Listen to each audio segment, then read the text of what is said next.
की आम्हाला शेतकऱ्यांना खूप सारा भाव द्यायचा आहे, शेतकऱ्यांचा फायदा करायचा आहे. आज रक्षाताईंची आदरणीय संजू भाऊची यांची तळमळ आम्ही पाहून आलोय काय आहे. ताईंनी रात्री 12-1 वाजता अश्विन वैष्णव साहेबांना फोन करून सांगितलं शेतकरी गेले तर की आमची मीटिंग लावा आणि आमच्या शेतकऱ्यांचे प्रॉब्लेम सॉल्व्ह करा. वेळोवेळी ताई सोबत आम्ही दिल्लीला गेलोय, 4-4 दिवस मीटिंग केली आहे, आम्ही त्यांची तळमळ पाहतो. पण प्रत्येकाचे हात हे कायद्याने बांधल्या गेलेले आहेत. तर आताच्या कंडिशन मध्ये ज्या वेळेस 2008च्या कायद्याप्रमाणे जरी 2008चा कायदा ऍप्लिकेबल आहे आणि तो ऍप्लिकेबल असताना 2013 प्रमाणे नुकसान भरपाई द्यावी, तर सुरुवातीला ज्यावेळेस आदरणीय SLO special land acquisition officer हे अवॉर्ड बनवत असतात, तर हे रेडी रेकनरच्या दरावर आधारित अवॉर्ड बनवत असतात. ठीक आहे, रेडी रेकनरच्या बाहेर साहेब तुम्ही जाऊ शकता का?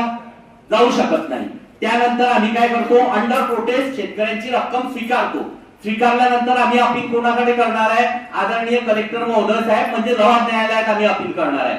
लवाद न्यायालयाचे सुद्धा हात त्याच्यामध्ये बांधल्या गेलेले आहे. आतापर्यंतचा अनुभव जर कधी पाहिला तर आम्ही ढीकभर पुरावे देऊन सुद्धा लवाद न्यायालयाने कलेक्टर साहेबांनी योग्य तो शेतकऱ्यांना आजपर्यंत न्याय, ठीक आहे प्रीवियस जे कोणी असतील त्यांनी दिला असेल, पण आज ती पोझिशन नाहीये. आणि आता जस्ट बुलढाण्याचा साहेब निकाल जर कधी पाहिला रेल्वेचा, बुलढाण्याचे निकाल झालेले आहे, क्लिअर करतो सर्व शेतकरी बांधवांना की रेडी रेकनर दर वकील लोकांनी मांडलेले पुरावे याच्यामध्ये सन्माननीय लवाद न्यायालयाने फक्त आणि फक्त 10% वाढीव दर दिलेला आहे. साहेब काय करायचं, शेतकऱ्यांनी मरायचं आहे? अरे 40 ते 45 लाख रुपये एकराचा शेतकऱ्यांचा भाव आहे. मी स्वतः शेतकरी आहे, मी हे भोगलेला आहे साहेब.